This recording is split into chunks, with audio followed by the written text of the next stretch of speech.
राधे राधे। आज आमे माने पढ़िबा भागवत महापुराण रे चतुर्थ स्कंद अष्टम अध्याय। ओं नमो भगवते वासुदेवाय। नारायणं नमस्कृत्य नरं चैव नरोत्तमं देवीं सरस्वतीं व्यासं ततो जयमुदीरयेत्।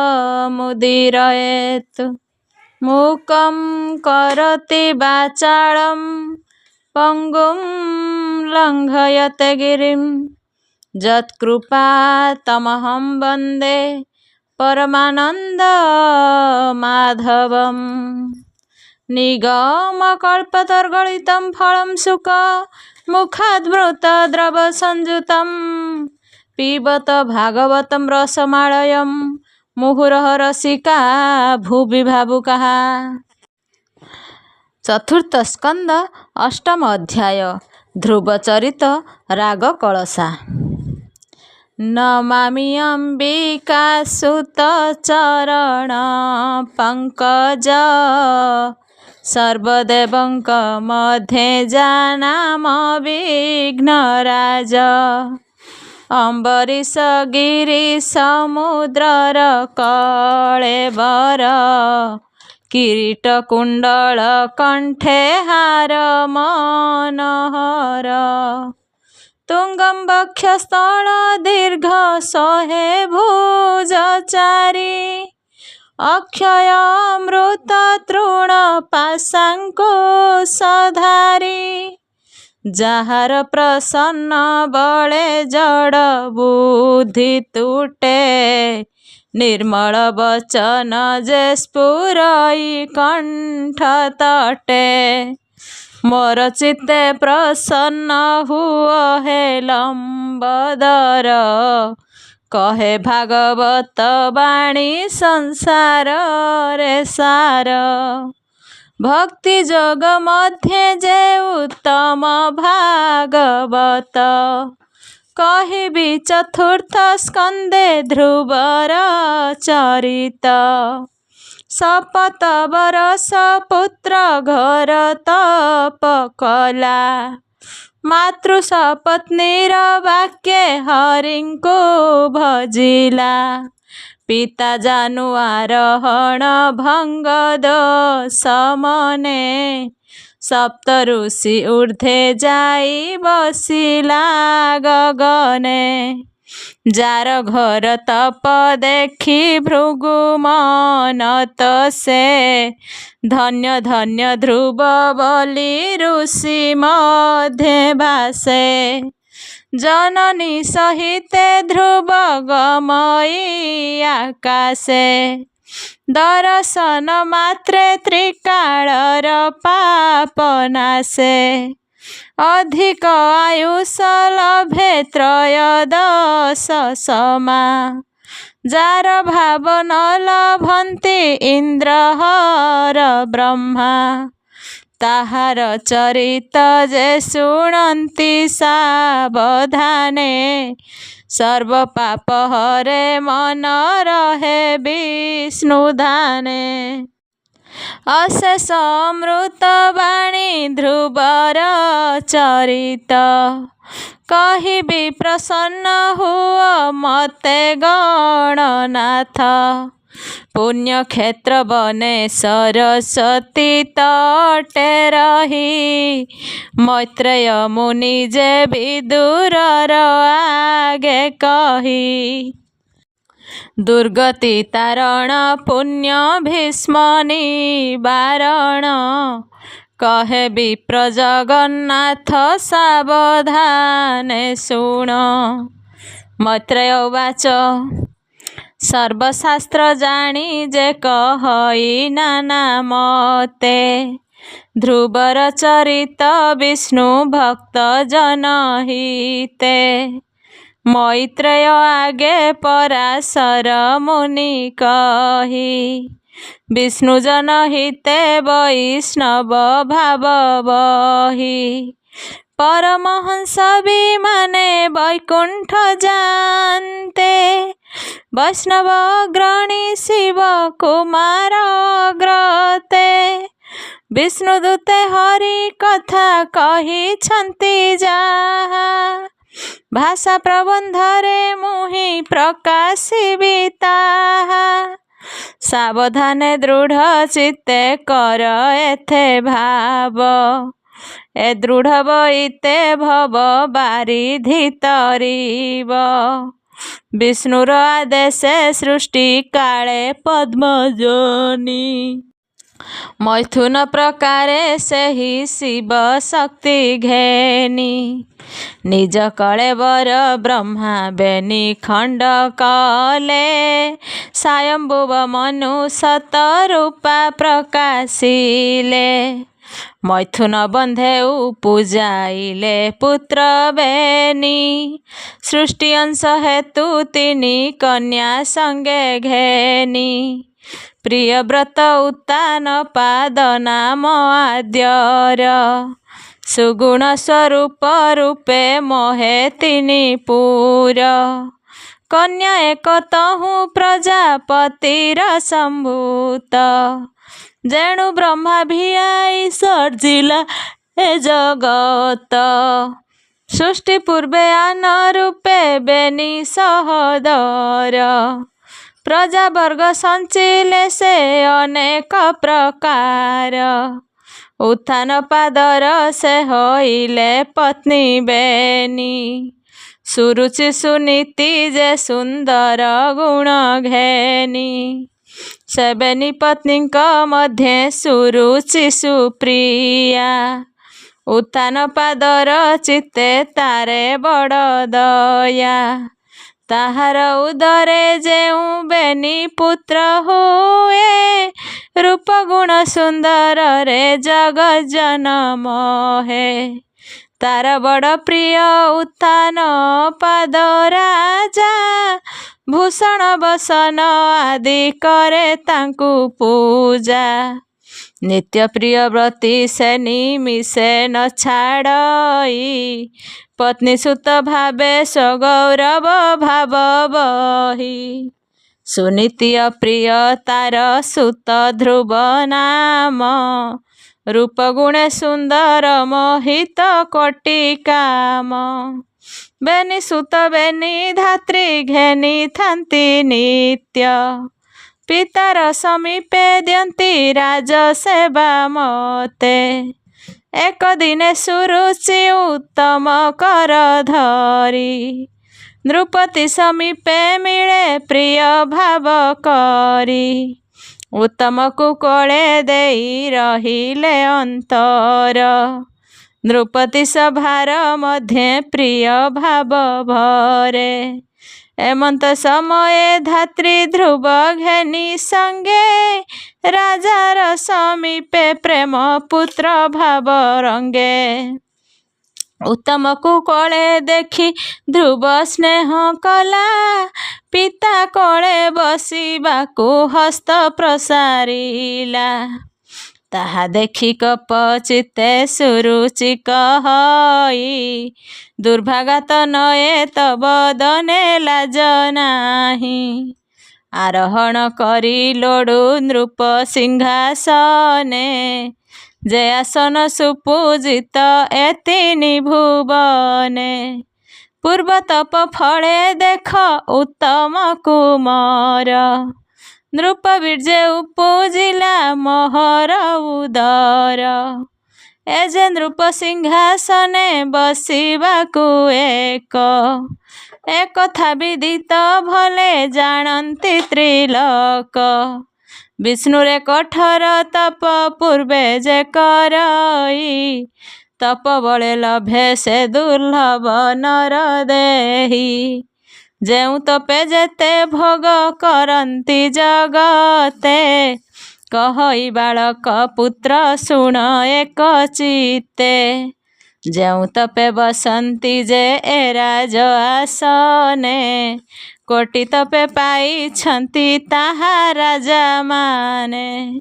ଜାଣିଲି ମୁଁ ପୂର୍ବେ ତୋର କିଛି ତପ ନାହିଁ, ତେଣୁ ଅଭାଗିନୀ ଗର୍ଭେ ଉପୁଜିଲୁ ତୁହି। ଏହି ଅନୁମାନେ ତୋର ଅଳ୍ପ ପୁଣ୍ୟ ଜାଣ, ଶୁଭାଶୁଭ ଫଳ ଅନୁମାନେ ଏ ପ୍ରମାଣ। ରାଜାର କୁମାର ପଣେ ଏ ଜନ୍ମେ ତୋହର, ନାନା ସୁଖ ଭୋଗେ ତୋର ନାହିଁ ଅଧିକାର। ଦେଖ ଏ କୁମର ମୋର ଗର୍ଭେ ଜାତ ହୋଇ, ଏ ନୃପ ସିଂହାସନକୁ ଯୋଗ୍ୟ ଏ ଅଟଇ। ନୃପାସନେ ବସିବାକୁ ଚିତ୍ତ ଯେବେ ତୋର, କିମ୍ପା ଜନ୍ମ ନ ଲଭିଲୁ ମୋହର ଗର୍ଭର।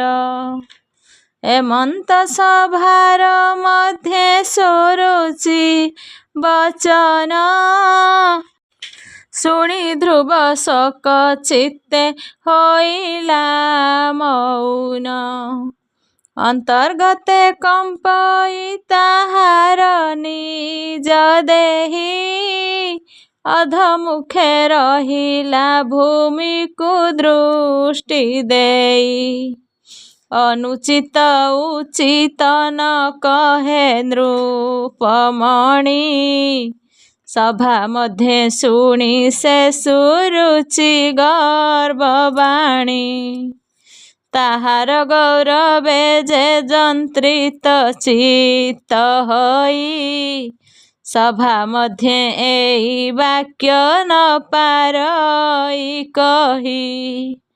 ଏମନ୍ତେ ନୃପତି ଗୁଣ ଦେଖି ଧ୍ରୁବ ମନେ, ଧାତ୍ରୀ ସଙ୍ଗେ ନୃପ ଶୁନୁ ଗମିଲେ ଭୁବନେ। ମାର୍ଗେ ଯାନ୍ତେ ବ୍ୟାକୁଳେ ନ ଦିଶେ ଦଶ ଦିଶ, ସର୍ପ ପ୍ରାୟ ପୁଣ ପୁଣ ଛାଡ଼ଇ ନିଶ୍ୱାସ। ମାତାର ସନ୍ନିଧେ ଧ୍ରୁବ ନିଜପୁରେ ଯାଇ, ଅଶ୍ରୁ ବହେ ଲୋଚନୁ କମ୍ପଇ ନିଜ ଦେହି। ଅଶ୍ରୁ କଣ୍ଠ କୁଣ୍ଠିତ ବଚନ ଗଦ ଗଦ, ନ ସ୍ଫୁରଇ ବାକ୍ୟ ମୁଖୁ ଦୁଃଖ ମନେ ଖେଦ।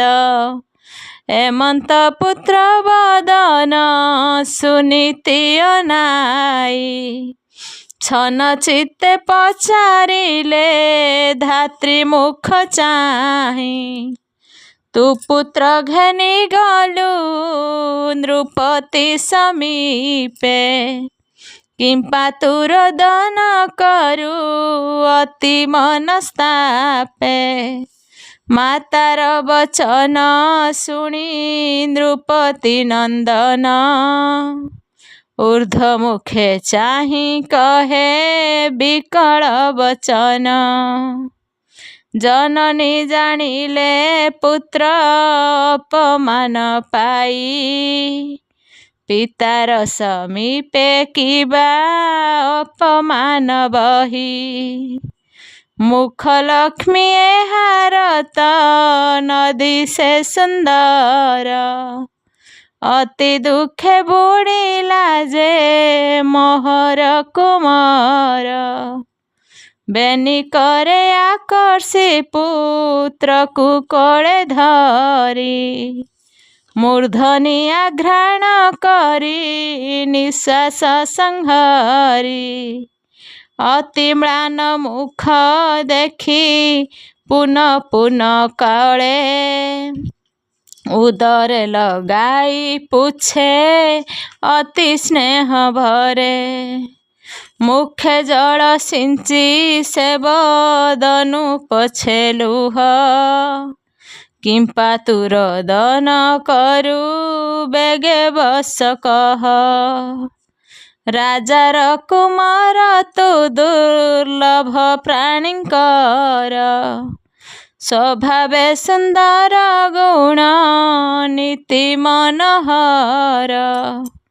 ତତେ ଶୋକ ଦେବାକୁ କେ ଅଛଇ ଜଗତେ, କିମ୍ପା ତୁ ରୋଦନ କରୁ କହ ମୋ ଅଗ୍ରତେ।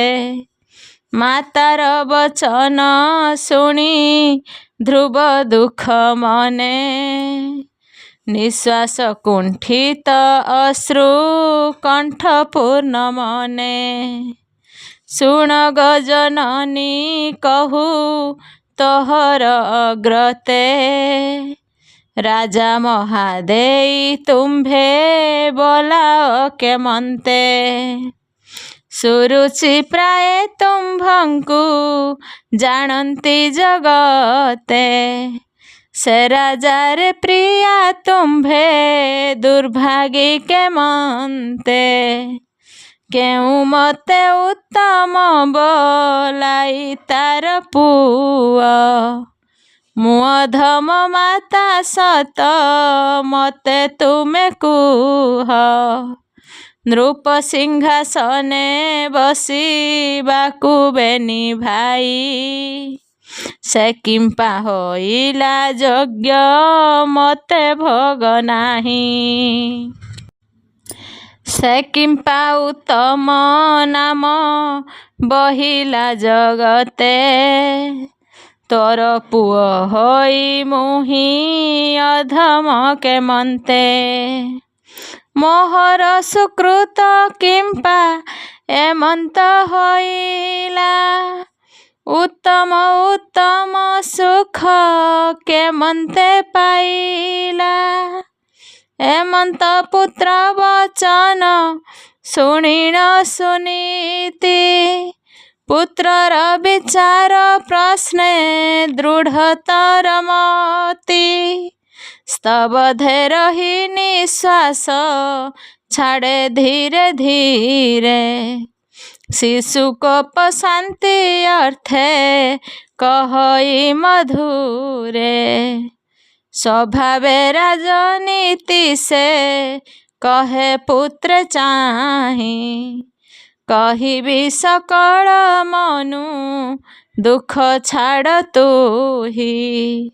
ଜାଣିଲି ନୃପ ସମୀପେ ଅପମାନ କଥା, ଶୁଣରେ ସାଧୁ ନନ୍ଦନ ଛାଡ଼ି ମନୁ ବ୍ୟଥା। ତୁ ଯେତେ କହିଲୁ ବାବୁ ଏ ସତ୍ୟ ପ୍ରତ୍ୟକ୍ଷେ, ସୁରୁଚି ବଚନ ଶୁଣି ନୃପବର ପକ୍ଷେ। ସୁରୁଚି ସୌଭାଗ୍ୟ ସେହି ରାଜପାଟ ରାଣୀ, ସର୍ବରାଜ୍ୟ ପତ୍ନୀଙ୍କ ଉପରେ ଶିରୋମଣି। ଜନ୍ମାନ୍ତରେ ଯେଣୁ ସେ ଅନେକ ତପ କଲା, ତପ ବଳେ ସ୍ୱାମୀର ସେ ସୁହାଗୀ ହୋଇଲା। ଜାଣିଲି ନିଶ୍ଚୟ ମୋର ପୂର୍ବ ତପ ନାହିଁ, ସେ ଫଳେ ଦୁର୍ଭାଗୀ ମୁହିଁ ରାଜପତ୍ନୀ ହୋଇ। ପୂର୍ବେ ତୋର ଭାଇ ଯେଉ ତମ ତପ କଲା, ତପ ବଳେ ନୃପ ସିଂହାସନରେ ବସିଲା। ସୁରୁଚି ସୁଭାଗୀ ତପ ବଳେ ରାଜରାଣୀ, ସର୍ବପତ୍ନୀ ମଧ୍ୟେ ସେ ବୋଲାଇ ଇଷ୍ଟରାଣୀ। ଉତ୍ତମ ଉତ୍ତମ ପୁତ୍ର ପୁଣ୍ୟତା ଉଦର, ଜନ୍ମିଲା ଉତ୍ତମ ସିଂହାସନେ ଅଧିକାର। ଶୁଣ ହେ କୁମର ମଣି ସ୍ଥିର କରି ମନ, ସାବଧାନ ହୋଇ ଶୁଣ ମୋହର ବଚନ। ଯେ ବା ଭାଗ୍ୟ ପୂର୍ବ ଜନ୍ମେ ନାନା ତପ କରି, ନାନା ରୂପେ ଭୋଗ ଭୁଞ୍ଜେ ନାନା ଦେହ ଧରି।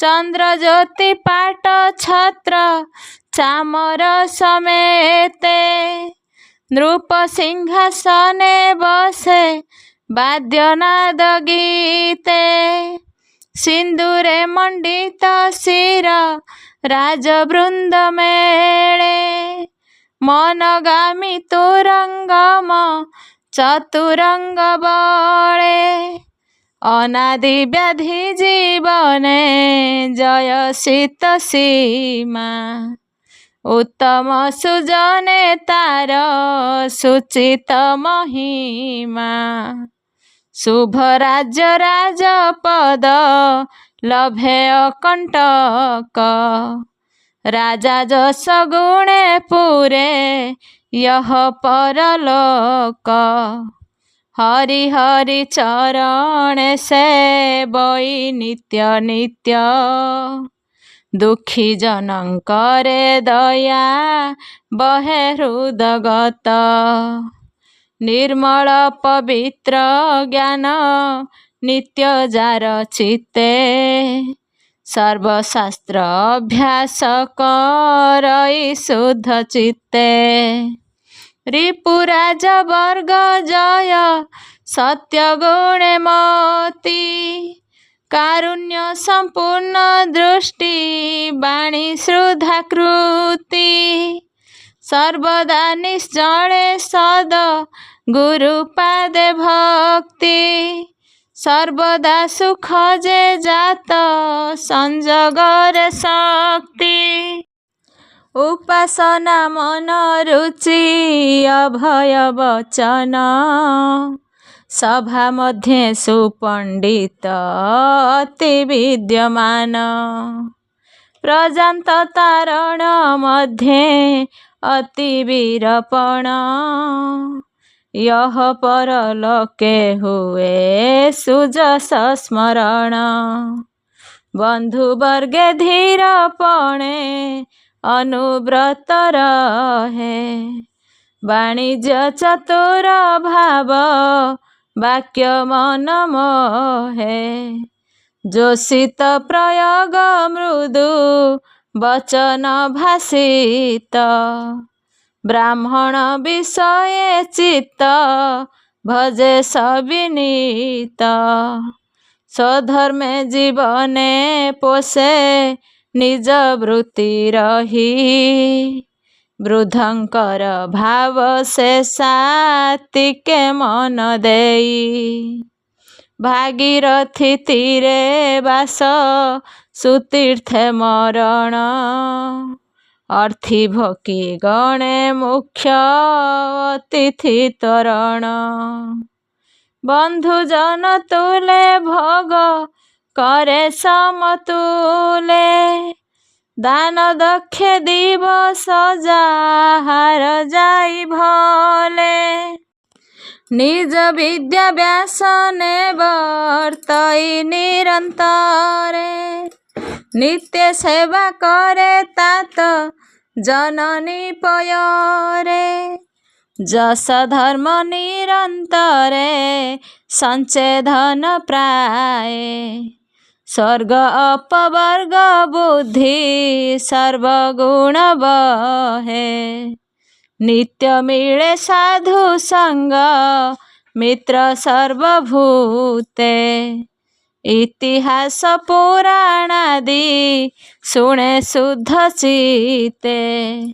विपदर काले धीर चित्त होई रहे संपद आगमे धीर गात्रे बुद्धि बहे विद्या पढ़ी गभीर सागर प्राय रहे पात्रे दान संपदे उदास भाव बहे जस धर्म संचिबारे नित्य करे मति स्वर्गमक्ष शुद्ध फल स्वभावे जे कीर्ति साधु संग मेले दृढ़ नित्य करे आशा पितृमातृ प्राय जीव जेबे करे वांछा इतिहास वाणी जेहूँ पुराण श्रवणे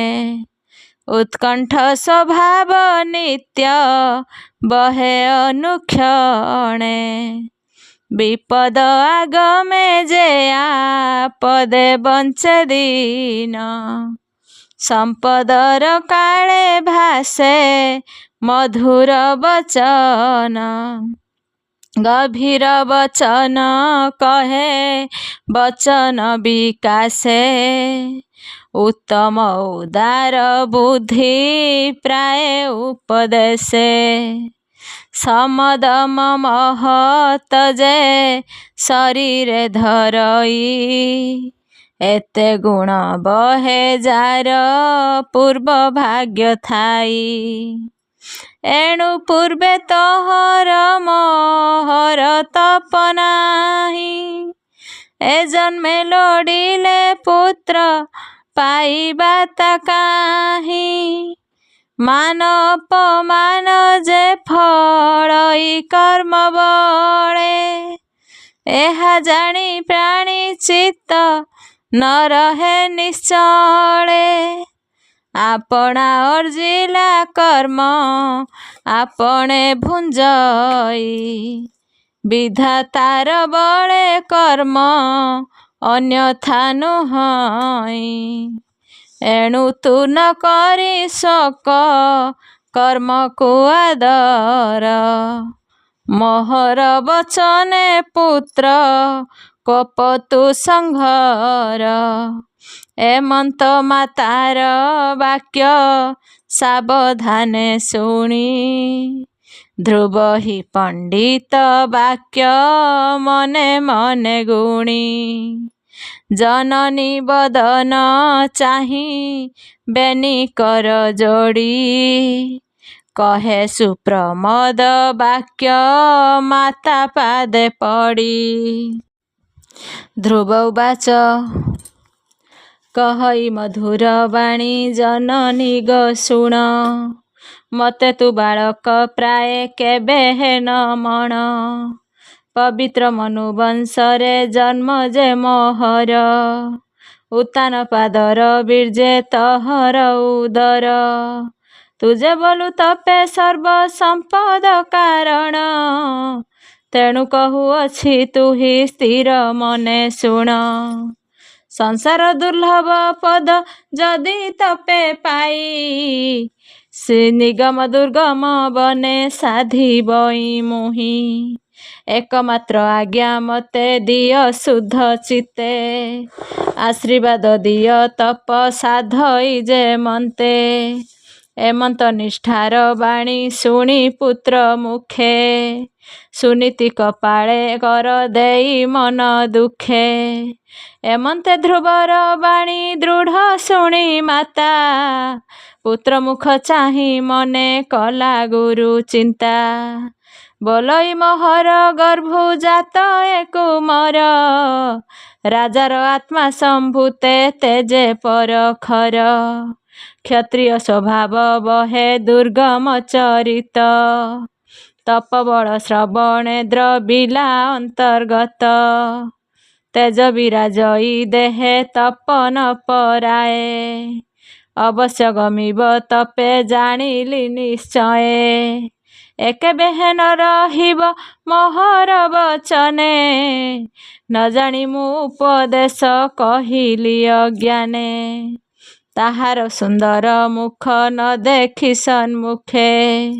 निमिष कोटिए जुग होइब प्रत्यक्षे कि बुद्धि उपाय करी केमंते रखिबी दुर्गम संकटु एबे केमंते बंचिबी एमंत विचारी से पुत्रर मुख चाही कहई सुनीति मन दुखे खेद बही शुण पुत्र सावधाने मोहर वचन केवल अटु तू पुत्र राजार नंदन तते आज्ञा देबारे मोहर शक्ति नाही तू तो 7 वर्ष सुकुमार तोर देही तथापि कहिबी शुण सावधान चित्ते राजार भुवने अछि सपत्नी आयते ତାର ବାକ୍ୟ ନିର୍ଘାତେ ମୋହର ଚିତ୍ତ ଦହେ, ଗିରିରୁ ସ୍ରବିଲା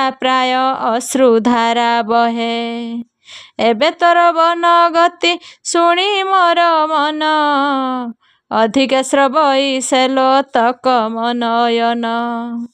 ନଦୀ ପ୍ରାୟ ବହି ବାରି କେବେ ହେନ ରହେ, କହ ପୁତ୍ର ଏବେ ମୁଁ କି କରିବି ଉପାଏ। ସ୍ୱଭାବେ ମୁଁ ଏକ ପୁତ୍ରୀ ରାଜାର ଭବନେ, ପ୍ରାଣ ଦେହ ଧରଇ ତୋହର ଦରଶନେ। ମୋହର ତୁ ଅଷ୍ଟଯଷ୍ଟି ତୋର ପଛେ ଧାଇ, ବାଡ଼ି ହସ୍ତୁ ଗଲେ ଅନ୍ଧ କେମନ୍ତେ ବଞ୍ଚଇ। ପୁତ୍ର ଜନ୍ମ ନୋହିଲାରୁ ମୋର ମନେ ବ୍ୟଥା, ତୋର ପ୍ରାପ୍ତି ଅର୍ଥେ କେତେ ପୂଜିଲି ଦେବତା। କୁଛ ଚାନ୍ଦ୍ରାୟଣ ଉପାସୀନ ବ୍ରତ କଲି, ସେତପ ସାଧନ୍ତେ ପୁତ୍ର ତୋତେ ମୁଁ ପାଇଲି। ତୋର ମୁଖ ଚନ୍ଦ୍ରୋଦୟ ଦେଖି ମୋର ମନ, ସମୁଦ୍ରେ ତରଙ୍ଗ ପ୍ରାୟ ଉଲ୍ଲଳ ନୟନ। ଆନନ୍ଦେ ପୟ ଯେ ପୁରେ ମୋର ବେନି ସ୍ତନ, ଗଳିତ ହୁଅଇ ଦେଖି ତୋହର ବଦନ। ତୋର ମୁଖ ନ ଦେଖି ମୋହର ଅଙ୍ଗ ତାପେ, ତକ୍ଷଣେ ଶୀତଳ ହଏ ମିଳିଲେ ସମୀପେ। ମୋହର ହୃଦରେ ତୁ ନିଦ୍ରିତ ସୈନ୍ୟପାନେ, ବସ୍ତ୍ର ଆରହିତ ଦୁଗ୍ଧ ବୋଧିତ ବଦନେ। ତୋହର ଶୀତଳ ବାକ୍ୟ କଣ୍ଠେ ଶୁଭେ ଯେବେ, ସପତ୍ନୀର ବାକ୍ୟ ତାପ ହୃଦରେ ନ ବାଧେ। ବିଳମ୍ବ ତୋହର ନିଦ୍ରା ଦେଖି ମୋର ଚିତ୍ତ, ପଦ୍ମ ଯେହ୍ନେ ଚାହୁଁ ଆଇ ସୂର୍ଯ୍ୟର ଉଦିତ। ବାଳକଙ୍କ କ୍ରୀଡ଼ା ସଙ୍ଗେ କ୍ରୀଡ଼ା କରିବାର ଅର୍ଥେ, ଗୃହରୁ ବାହାର ହୋଇ ମିଳୁ ଯେବେ ପଥେ। ତୋହର ବିଳମ୍ବେ ହୃଦେ ବେନି ସ୍ତନ ମୋର, ଉନ୍ମୁଖେ ଝରଇ ଯେହ୍ନେ ମେଘ ଜଳ ଧାର। ତୁମର ତପସ୍ୟା ଅର୍ଥେ ଯେବେ ଯିବୁ ହଟେ, ମୋର ପଞ୍ଚ ପ୍ରାଣ ଯେ ମିଳିବ କଣ୍ଠ ତଟେ। ଅତି ତାପେ ତାପିବି ଯେ ତୋହର ଗମନେ, ଏକାନ୍ତ କୁମର ମଣି ଜନନୀ ବଚନେ। ବିଷ୍ଣୁର ପୟରେ ହୃଦେ କରି ନମସ୍କାର, ମଙ୍ଗଳ ମୁହୂର୍ତ୍ତେ ଧ୍ରୁବ ହୋଇଲା ବାହାର। ଜନନୀର ମନ ଯେ ପୁତ୍ରର ପଛେ ଗଲା, ଚଳନ୍ତେ ରାଜାର ପୁରେ କେହି ନ ଦେଖିଲା। ବାଳକ ବାଳ ଆଦିତ୍ୟ ପ୍ରାୟେ ପଥେ ଯାନ୍ତେ, ଅନୁକୂଳ ପବନ ବହିଲା ଅକସ୍ମାତେ। ପବନେ ଚଳିତ ବନଲତା ତରୁଗଣ, ହସ୍ତ ପ୍ରସାରିଲା ପ୍ରାୟ କରନ୍ତି କଲ୍ୟାଣ। କାନନେ ପଶିଲେ ଧ୍ରୁବ ଗୋବିନ୍ଦ ସୁମରି, ଜନନୀ ଚରଣ ବେନି ହୃଦଗତେ ଧରି। ଭୂମି କି ଅନାଇ ଯେ ଅନେକ ଦୂର ଗଲା, ଗହନ କାନନ ରାଜପଥ ନ ଜାଣିଲା। ନଭ କ୍ଷୀଣ ତୃଷିତ ବାଧିତ ଦୁଃଖ ମନେ, ବୃକ୍ଷ ମୂଳେ ବସିଲା ଆଦିତ୍ୟ ଅବସାନେ। ବାଳକ ଭାବଇ ମନେ ଦଶ ଦିଗ ଚାହିଁ, କାହାକୁ ପୁଛିବି ମୋର ସଙ୍ଗେ କେହି ନାହିଁ। ବେନି ଚକ୍ଷୁ ବୁଜି ସେ କୃଷ୍ଣଙ୍କୁ ସୁମରଇ, ବନଜନ୍ତୁ ଭୟେ ଧ୍ରୁବ ପୁଣି ଅନାଇ। ତାର ପୂର୍ବ ତପ ବଳେ ସେ ଘୋର କାନନେ, ସାୟଂକାଳେ ସମୀପେ ମିଳିଲେ ମୁନିମାନେ। ପର୍ବତ କାନନେ ଦ୍ରୁମ ଜଳ ଅଗ୍ନି ପଥେ, ବାଳ ବୃଦ୍ଧ ବନିତା ଦୁର୍ବଳ ବ୍ୟାଧିଗ୍ରସ୍ତେ। ପୂର୍ବ ଭାଗ୍ୟ ଥିଲେ ପ୍ରାଣୀ ଦୁସ୍ତରୁ ତରନ୍ତି, ଭାଗ୍ୟହୀନେ ଗୃହେ ଯତ୍ନ କରନ୍ତେ ମରନ୍ତି।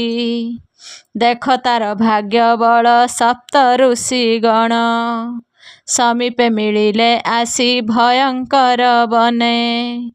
ରାଜାର କୁମର ଅବା କାହିଁ ବନବାସ, ଦୈବର ଘଟନ ଦେଖ ଧର୍ମର ବିଶ୍ୱାସ। ଏଣୁ ନିଜ କର୍ମକୁ କରିବ ନମସ୍କାର, ଯାହାର ଉପରେ ନାହିଁ ପ୍ରଭୁ ଅଧିକାର। ଯାହାର ଯେ ଶୁଭାଶୁଭ ପୁଣ୍ୟ ଫଳ ଥାଇ, ମନେ ନ କଳ୍ପିଲେ ଅକସ୍ମାତେ ସେ ମିଳଇ।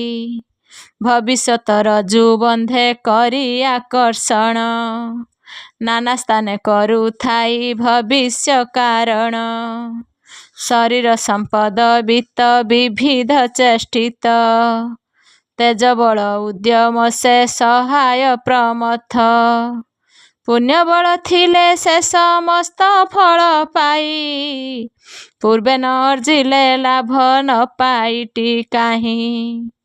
ଚକ୍ଷୁମଳି ଚାହାନ୍ତେ ଦେଖିଲା ମୁନିଗଣ, ତେଜ ବିରାଜଇ ଯେହ୍ନେ ସୂର୍ଯ୍ୟର କିରଣ। ଭାଗ୍ୟଜାତ ଆକ୍ରୋଶେ ମିଳିଲେ ସର୍ବମୁନି, ଲଲାଟେ ତିଳକ ଦଣ୍ଡ ପ୍ରଭାକରେ ଘେନି। କୃଷ୍ଣାଜିନ ପରିଧାନ ପବିତ୍ର ଉତ୍ତରୀ, ଉନ୍ମୀଳ ଲୋଚନେ ଅକ୍ଷ ସୂତ୍ର ଦଣ୍ଡଧାରୀ। ଅକସ୍ମାତେ ମିଳିଲେ ଅଗାଧ କ୍ଷୀର ନିଧି, ଆଦିମାତା ଜାଣି ଜ୍ଞାନ ଗୁଣେ ଯେ ପ୍ରସିଦ୍ଧି। ଅମୃତ ବଚନ କି ବଦନେ ବରସନ୍ତି, କ୍ଷୀର ନିଧି ମଧ୍ୟେ ହ୍ରାସ ପ୍ରାୟ ସେ ଦିଶନ୍ତି। ଏମନ୍ତ ମୁନିଙ୍କି ଧ୍ରୁବ ସନ୍ନିଧିରେ ଦେଖି, ସମ୍ଭ୍ରମ ଚିତ୍ତେ ଉଠିଲା ଆସନ ଉପେକ୍ଷି। କପାଳେ କର ସମ୍ପୁଟ ଦେଇ ଦୃଢ଼ ମନେ, ମୁନିଙ୍କି ପ୍ରଣାମ କଲା ହରଷ ବଦନେ। ଆନନ୍ଦେ ମୁନିଙ୍କ ପାଦେ ଧ୍ରୁବ କର ଯୋଡ଼ି, କହଇ କମଳ ବାଣୀ ବିନୟ ଆଚରି। ଉତ୍ତାନ ପାଦ ବୀର୍ଯ୍ୟରେ ସୁନୀତି ଉଦରେ, ଶରୀର ବହିଲି ମୁହିଁ ଏ ଘୋର ସଂସାରେ। ଧ୍ରୁବ ନାମ ବୋଲାଇ ଅଧ୍ରୁବ ନାମ ମୋର, ନିର୍ମଳ ମାନସେ ମୁହିଁ ମନ୍ଦିରୁ ବାହାର। ଅନାଥ ହୋଇ ମିଳିଲି ଏ ଘର କାନନେ, ସନାଥ ହୋଇଲି ଏବେ ତୁମ୍ଭ ଦରଶନେ। ନିରାଶ ଶରୀର ମୋର ଏଣେ କାର୍ଯ୍ୟ ନାହିଁ, ବଞ୍ଚିତ ହୋଇଲି ନୃପ ସିଂହାସନେ ମୁହିଁ। ପୂର୍ବେ କୋଟି ଜନ୍ମେ ମୁଁ ନ କଲି ତପରାଶି, ଏବେ କଲି ଚିତ୍ତ ନୃପ ସିଂହାସନେ ବସି। ଏଣୁ ମୁଁ ନିରାଶ ଚିତ୍ତେ ପଶିଲି ବନସ୍ତେ, ସ୍ଥିର ଭାବେ ମନ ମନ ରହେ ଅନ୍ତର୍ଗତେ। ଏମନ୍ତ ଧ୍ରୁବର ବାଣୀ ଶୁଣି ମୁନିଗଣେ, ତାର ମୁଖ ଚାହିଁ ସେ କହନ୍ତି ଜଣେ ଜଣେ। ସ୍ୱଭାବେ ମଧୁରାକୃତି ଦେଖି ତା ବଦନ, ସୁଧାରୁ ଅଧିକ କହେ ମଧୁର ବଚନ। ଅତି ଦୟା ଚିତ୍ତେ ବସି ଧ୍ରୁବର ସମୀପେ, ଦୟା ଚିତ୍ତେ ମୁନି ଏ ବୋଲନ୍ତି ଏକେ ଏକେ। ଆହେ ବାଳ ବିଶାଳାକ୍ଷ ମହିରାଜ ସୁତ, ବିଚାରି ନ ପାରିଲୁ ତୋହର ଅନ୍ତର୍ଗତ। ନିବେଦନ କାରଣ ଆମ୍ଭର ଆଗେ କହ, ତୋର ବାକ୍ୟ ଆମକୁ ହିଁ ଲାଗିଲା ସନ୍ଦେହ। ସ୍ୱଭାବେ ବାଳକ ତୋର ଅର୍ଥ ଚିନ୍ତା ନାହିଁ, ରାଜପୁରେ ଜନନୀର ସଙ୍ଗେ ଥାଉ ତୁହି। ଆଧି ବ୍ୟାଧି ନ ଦେଖିତ ତୋହର ଶରୀରେ, ନିବେଦ୍ୟ କାରଣ କହ ଆମ୍ଭର ଆଗରେ। ଯୁବା କାଳେ ଭୋଗ ଯେବେ ନ ପାଆନ୍ତି ନରେ, ସ୍ୱଭାବେ ବୈରାଗ୍ୟ ଜନ୍ମ ହୁଅଇ ଶରୀରେ। ସପ୍ତଦ୍ୱୀପ ମଧ୍ୟରେ ତୁ କୁମର ସ୍ୱଭାବେ, କି କାରଣେ କାନନେ ପଶିଲୁ ବାଳ ଭାବେ। ଯୁବା ନହୁଁ ବୃଦ୍ଧ ନହୁଁ ବ୍ୟାଧି ଦେହେ ନାହିଁ, ବାଳ କାଳେ ଅରଣ୍ୟେ ପଶିଲୁ କାହିଁ ପାଇଁ। ଏମନ୍ତ ପ୍ରକାରେ ଶୁଣି ମୁନିଙ୍କ ବଚନ, ଗଦ ଗଦ ବାକ୍ୟେ କହେ ନୃପତି ନନ୍ଦନ। ଶୁଣ ହେ ସକଳ ବ୍ରହ୍ମ ମୁନିଗଣ ଧୀରେ, ନିବେଦ୍ୟ କାରଣ କହେ ତୁମ୍ଭର ଛାମୁରେ। ରାଜସେବା ଅର୍ଥେ ମୋତେ ଜନନୀ ପେଶିଲା, ମୋର ଧାତ୍ରା ପିତା ଆଗେ ନେଇ ବସାଇଲା। ପିତାଙ୍କ ଚରଣେ ମୁହିଁ ନମସ୍କାର କରି, ଉଭା ହୋଇଅଛି ମୁଁ ଧାତ୍ରୀର ବସ୍ତ୍ର ଧରି। ମୋର ଭାଇ ଉତ୍ତମକୁ ଦେଖି ପିତା କୋଳେ, ମୁହିଁ ଧରିବାକୁ ଯାଇ ଧଇଲି ଅଞ୍ଚଳେ। ତାହା ଦେଖିଣ ସୁରୁଚି ମୋ ମାତା ସପତ୍ନୀ, ଅନେକ ବର୍ଷନା କଲା ସଉତୁଣୀ ଘେନି। ଆପଣା ପୁତ୍ରକୁ କଲା ଉତ୍ତମ ସ୍ୱଭାବେ, ଅନେକ ନିନ୍ଦିଲା ମୋତେ ନିନ୍ଦିତ ପ୍ରସ୍ତାବେ। ଅଭାଗିନୀ ଗର୍ଭୁ ହେଲା ଜନମ ତୋହର, ଦେଖ ଅତି ଭାଗ୍ୟବନ୍ତ ମୋହର କୁମର। ଏ ଗର୍ଭେ ଜନ୍ମିଲେ ନୃପ ସିଂହାସନ ପାଇଁ, ମୋର ଗର୍ଭେ କିମ୍ପା ଜନ୍ମି ନ ଲଭିଲୁ ତୁହି। ତୋହର ମାତାର ପୂର୍ବେ କିଛି ପୁଣ୍ୟ ନାହିଁ, ସେ ଗର୍ଭେ ଜନ୍ମିଲ ସୁଖ ଲଭିବୁ ତୁ କାହିଁ। ଦୁର୍ଭାଗୀର ପୁତ୍ର ହୋଇ ନୃପ ସିଂହାସନେ, ଏବେ ବସିବୁ ତୋର ପୁଣ୍ୟ ନାହିଁ, ଏବେ ବସିବୁ କେଶନେ। ଏମନ୍ତ ପ୍ରକାରେ ମୋର ମାତା ନିନ୍ଦା କଲା, ଧିକ ଧିକ ଜନ୍ମ ବୋଲି ବହୁ ଝିଙ୍ଗାସିଲା। ମୁଁ କାନ୍ଦି କହିଲି ନିଜ ଜନନୀ ଅଗ୍ରତେ, ତପ କରିବାକୁ ମାତା ଆଜ୍ଞା ଦେଲେ ମୋତେ। ବୋଇଲେ ସଂସାରେ ସାର ତପସ୍ୟା କରିଣ, ଉଚ୍ଚ ନିଚ ମଧ୍ୟେ ଦେଖ ସଂସାର ଧାରଣ। ନୃପ ସିଂହାସନେ ଯେବେ ବାଞ୍ଛା ଅଛି ତୋର, ଏବେ ନର ଦେହେ ପୁତ୍ର ତପ ସିଦ୍ଧ କର। ଏମନ୍ତ ଜନନୀ ମୁଖୁ ଉପଦେଶ ପାଇ, ତପସାଧେ ଘର ବନେ ପ୍ରବେଶ ହେଲୋଇଁ। ନିବେଦନ କାରଣ କହିଲି ତୁମ୍ଭ ଆଗେ, ପଶିବନେ ଭାଳଇ ମୁଁ ବାଳକ ସ୍ୱଭାବେ। ଏମନ୍ତ ଧ୍ରୁବର ବାକ୍ୟ ମୁନିଗଣ ଶୁଣି, ଅନନ୍ୟରେ ଚାହିଁ ସେ କହନ୍ତି ମନେ ଗୁଣି। ଦେଖ ଏ କ୍ଷତ୍ରିୟ ତେଜ ସଂସାରେ ଦୁସ୍ତର, ପୁଣି ଧ୍ରୁବ ମୁଖ ଚାହିଁ କହନ୍ତି ମଧୁର। ଆମ୍ଭର କି ସାଧ୍ୟ କର୍ମ ତୋର ଉପକାର, ନିଶ୍ଚୟ କରିଣ କହ ଆମ୍ଭର ଆଗର। ତୋର ମନୋରଥ ଆମ୍ଭେ ଜାଣିବୁ କେମନ୍ତେ, ଭ୍ରାନ୍ତି ଛାଡ଼ି କରି କହ ଆମ୍ଭର ଅଗ୍ରତେ। ଶୁଣି ମାଭ ମୁନି ଜନେ ମୋର ମନୋରଥ, ପିତାର ଦୁର୍ଲଭ ପୁତ୍ର ଉତ୍ତମ ମୋ ଭ୍ରାତ। ପିତାର ସମୀପେ ବସେ ନୃପ ସିଂହାସନେ, ତାହାଙ୍କୁ ମୋହର କିଛି ଆନ ନାହିଁ ମନେ। ତୁମ୍ଭେ ମୋତେ ସାହା ହୁଅ ଏ ଘର କାନନେ, ଉପଦେଶ କୁହ ମୁନି ନିସ୍ତାର ଯେ ଶନେ। ଶରୀର ବାଳକ ମୋର ବୃଦ୍ଧି ବାଳ ନୁହେଁ, କହିଲି ତୁମ୍ଭର ଆଗେ ଚିତ୍ତର ନିର୍ଣ୍ଣୟେ। ମୋର ମନ କହେ ତୁମ୍ଭେ ଶୁଣ ମୁନି ଗଣେ, ଯେବେ ଅଭିମାନେ ମୁଁ ପଶିଲି ଘୋର ବନେ। ଯେ ପଦକୁ ପୂର୍ବେ ତପେ କେହି ଲଭି ନାହିଁ, ଇନ୍ଦ୍ର ଆଦି ଦେବତାଙ୍କୁ ଗୋଚର ନୁହଇଁ।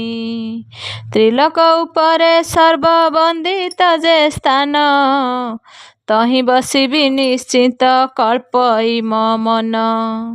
ମୋର ପିତୃ ପିତାମହ ଯାହା ନ ପାଇଲେ, କଳ୍ପ କଳ୍ପାନ୍ତରେ ଯାହା ନ ପାଇବେ ଭଲେ। ସେ ଭୁବନେ ଯେଉଁ ଭାବେ ବସିବଇଁ ମୁହିଁ, ତହିଁର ଉପାୟ ମୋତେ କହ ଭାବ ବହି। ଧନ ରାଜ୍ୟ ଭୋଗ ମୋର ପ୍ରୟୋଜନ ନାହିଁ, ଏତେ କହି ମୁନିଙ୍କ ଚରଣେ ପ୍ରଣମଇ। ଧ୍ରୁବର ବଚନ ଶୁଣି ମୁନିଗଣ ଅନ୍ୟାନ୍ୟରେ ମିଳେ କହନ୍ତି ତ ସମନେ। ମରିଚୁବାଚ ଶୁଣଃ ନୃପନନ୍ଦନ କହୁ ତୋର ଆଗେ, ଯେ ସର୍ବବେଦ ପୁରାଣ ଶାସ୍ତ୍ର ଅନୁଭବେ। ବିଷ୍ଣୁର ଚରଣେ ସେବା ଯେ କରେ ନିଶ୍ଚୟେ, ୟହ ପରଲୋକେ ସେ ବାଞ୍ଛିତ ଫଳ ପାଏ। ଅନ୍ୟ ଦେବଙ୍କର ବର ଅନୁଭବେ ସରେ, ବିଷ୍ଣୁର ପ୍ରସନ୍ନେ ଭୋଗ ଭୁଞ୍ଜେ ନିରନ୍ତରେ। ଅତ୍ରିରୁବାଚ ଅତ୍ରି କହେ ଶୁଣ ବାବୁ ସୁନୀତି କୁମର, ନାରାୟଣ ସନ୍ତୋଷ ନିର୍ମଳ ତପ କର। ସେ ନାରାୟଣ ପ୍ରଭୁ ଯାହାକୁ ତୋଷ ହୋଇ, ମନରୁ ବଞ୍ଛାରୁ ସେ ଅଧିକେ ଫଳ ପାଇ। ଅକ୍ଷୟ ସ୍ଥାନରେ ତୁହ ପାଅ ଅଧିକାର, ବିଘ୍ନ କରି ନ ପାରନ୍ତି ଶିବ ସିଦ୍ଧ ସୁର। ଏ ସତ୍ୟ ବଚନ ମୋର କର ହରି ଧ୍ୟାନ, ଅଳ୍ପ ଦିନେ ଲଭିବୁ ଅକ୍ଷୟ ଦିବ୍ୟ ସ୍ଥାନ। ଅଙ୍ଗିରାବାଚ ଅଙ୍ଗିରା କହନ୍ତି ଶୁଣ ନୃପତି କୁମର, ଭାବେଣ ଗୋବିନ୍ଦଙ୍କ ଚରଣେ ଆଶ୍ରୟ କର। ବିଶ୍ୱବାହ୍ୟାଭ୍ୟନ୍ତର ଯାହାର ନିବାସ, ଆତ୍ମା ରୂପେ ସର୍ବଭୂତେ ଯାହାର ଆଭାସ। ଅଗ୍ରସ୍ଥାନେ ବସିବାକୁ ଇଚ୍ଛା ଯେବେ ତୋର, ସର୍ବଭାବେ ବିଷ୍ଣୁର ଚରଣେ ଆଶ୍ରା କର। ପୁଲହଉବାଚ ପରଂ ବ୍ରହ୍ମ ପରଂ ଧାମ ପରାପର ନାହିଁ, ବିଶ୍ୱବାହ୍ୟ ଅଭ୍ୟନ୍ତରେ ଯାର ବିଶ୍ୱଦେହି। ସେ ହରି ଚରଣେ ଆଶ୍ରୟ କର ଦୃଢ଼ ଚିତ୍ତେ, ତ୍ରୈଲୋକ୍ୟ ଦୁର୍ଲଭ ସ୍ଥାନ ଲଭିବୁ ଯେ ମନ୍ତେ। କ୍ରତୁରୁବାଚ କ୍ରତୁ କହେ ଶୁଣ ବୀର ମୋହର ବଚନ, ଯେ ଯଜ୍ଞ ପୁରୁଷ ଭୁଞ୍ଜେ ଏ ତିନି ଭୁବନ। ତାହାର ପ୍ରସନ୍ନେ ସେ ଦୁର୍ଲଭ ଲଭେ ପ୍ରାଣୀ, ମୁଁ ଏହା ଜାଣଇ ସର୍ବଶାସ୍ତ୍ର ପରିମାଣି। ପୌଲସ୍ତ୍ୟଉବାଚ ପୌଲସ୍ତ୍ୟ କହନ୍ତି ଧ୍ରୁବ ଶୁଣ ଏକ ଚିତ୍ତେ, ଇନ୍ଦ୍ରାଦି ଦୁର୍ଲଭ ସ୍ଥାନ ଲଭିବୁ ଯେ ମନ୍ତେ। ଘୋର ତପେ ବିଷ୍ଣୁର ଚରଣେ ଆଶ୍ରୟ କର, ଦୁର୍ଲଭ ଆସନେ ବସି ଭୁଞ୍ଜ ରୋଗ ସାର। ବଶିଷ୍ଠଉବାଚ ବଶିଷ୍ଠ କହନ୍ତି ଶୁଣ ନୃପତି ନନ୍ଦନ, ତପ ବଳେ ବାସୁଦେବ କର ଦୃଢ଼େ ଧ୍ୟାନ। ପରମ କୈବଲ୍ୟ ଦାତି ପ୍ରଭୁ ଚକ୍ରଧର, ତାହାର ପ୍ରସନ୍ନେ କି ଦୁର୍ଲଭ ଗୋଚର।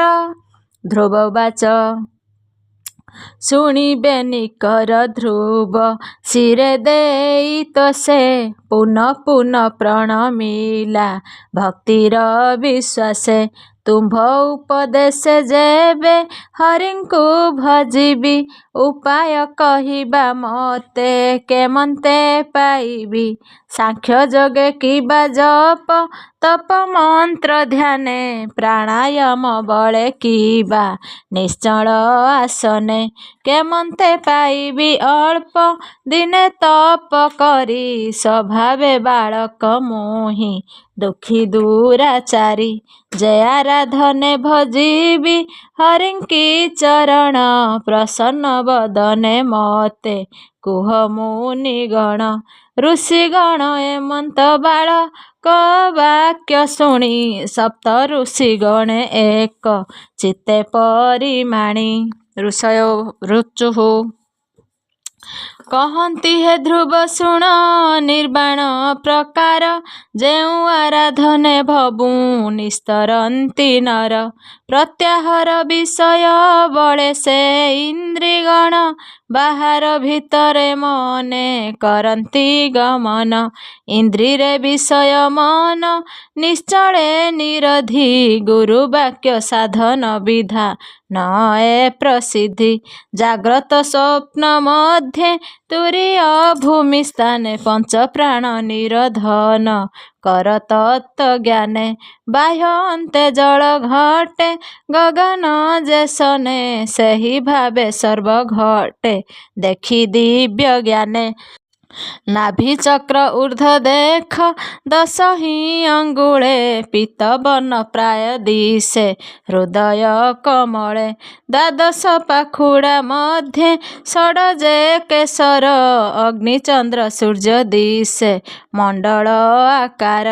तार मध्ये ध्यान करी चिंत दिव्य रूप सर्वभूत्राशय जे पुरुषोत्तम कल्प सेहि स्थाने बसतु आसन दृढ़ करी नारायण मंत्र जे जपु तु हृदय धरी एहि मंत्र पूर्वे जपी स्वयंभुव मनु सृष्टि हेतु साध्य कला ब्रह्मा निज तनु साधु जने एहि भावे कर दृढ़ चित्त संसार निस्तारे कहे विप्र जगन्नाथे।